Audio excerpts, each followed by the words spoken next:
The alarm rings. The sharp sound cuts through the silence of the room. Another day begins, and the same feeling returns. The weight on your chest, the cold in your stomach, the anxiety of knowing that in a few hours, you'll be facing him. The boss.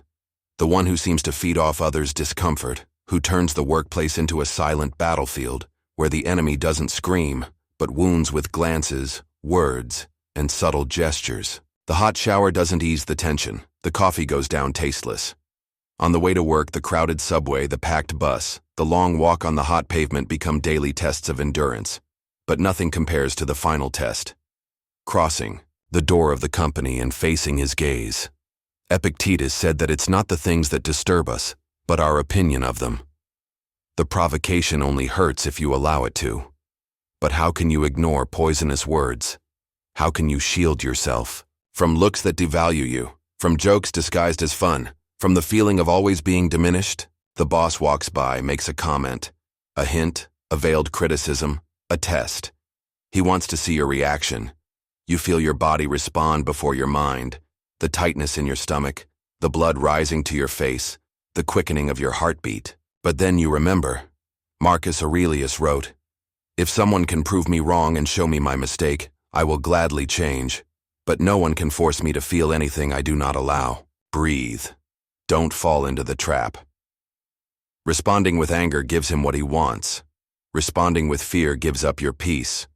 You lift your gaze, face the situation firmly, and respond without raising your voice, without justifying yourself more than necessary. The boss expected a confrontation. He meets a wall. Work begins. Tasks pile up. You deliver more than anyone else. But recognition never comes. Promotions happen for others. Compliments are handed out like coins that never reach you. Seneca said we must act according to our values, not seek external recognition. You realize your effort isn't for him, but for you. Your competence doesn't need his validation. Public humiliation comes. A meeting. The boss laughs, makes a comment in front of everyone, belittles something you said. A quiet laugh spreads through the room. The silence weighs. You feel the shame rise like a wave. But then you remember. Dignity cannot be taken from you, only given. You don't give it up.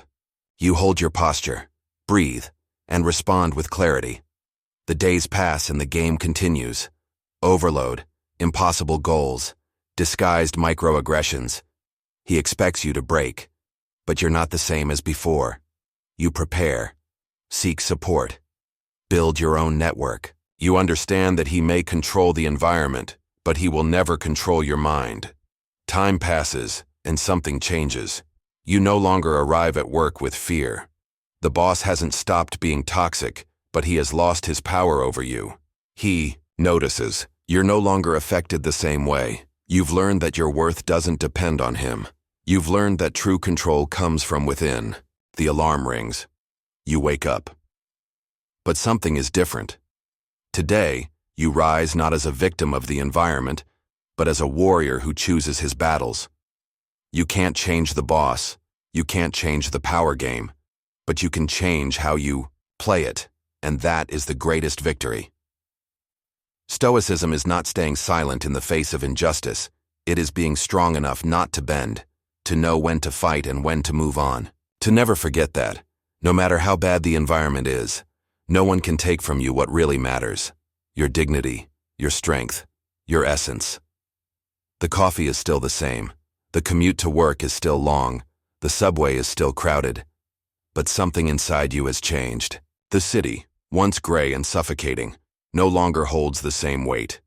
You've learned there are things you cannot change, but inside you, in your thoughts, there is an untouchable space.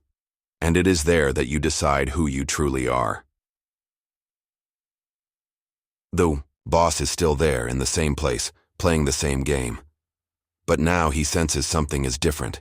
He notices his words no longer have the impact they once did. His glances no longer have the same effect.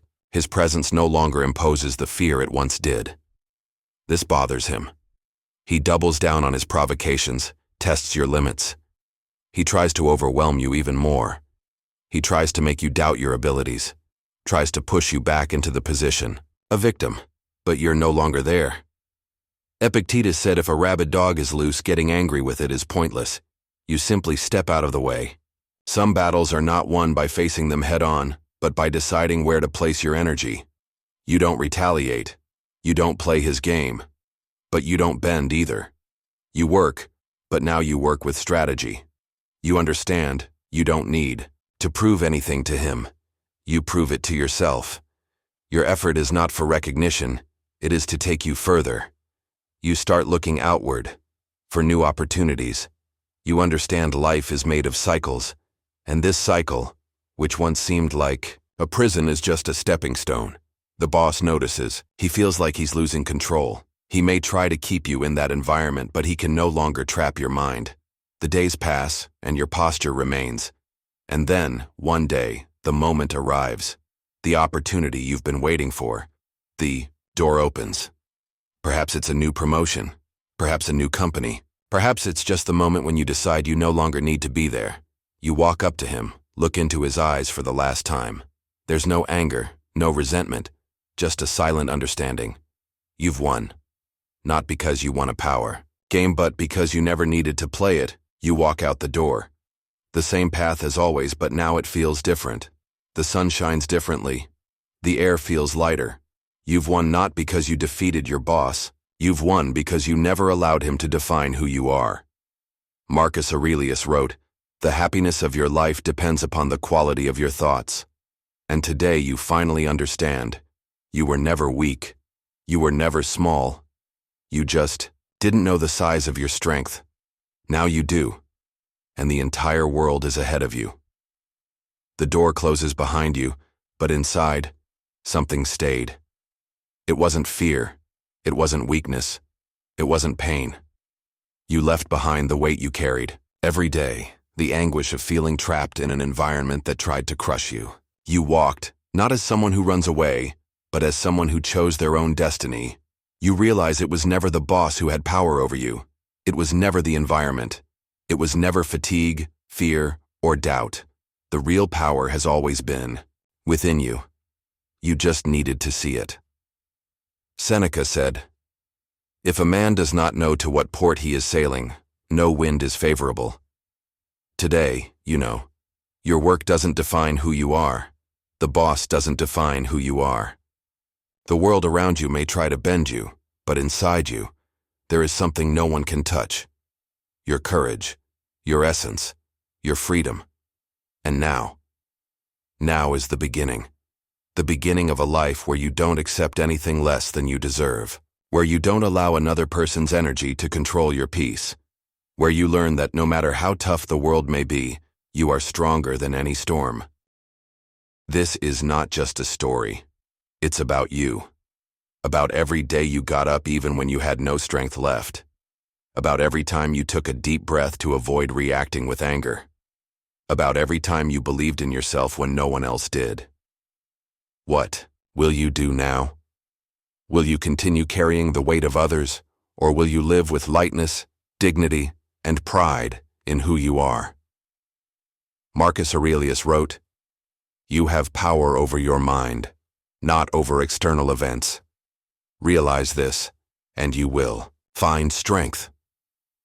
The strength is already in you. You don't need to wait for change. You are the change. Now, lift your head. Take a deep breath. The world won't give you anything for free, but it can't take away what's already yours. Your freedom, your resilience, your greatness. The next step is yours, and it starts now.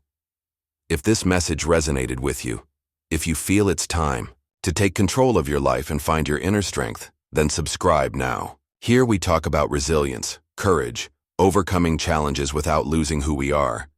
If you want more content that inspires you, strengthens you, and helps you face any situation with a steady mind and a peaceful heart, hit the button, turn on notifications, and come build this stoic journey with us. You're not alone. You never were. And together, we are unstoppable.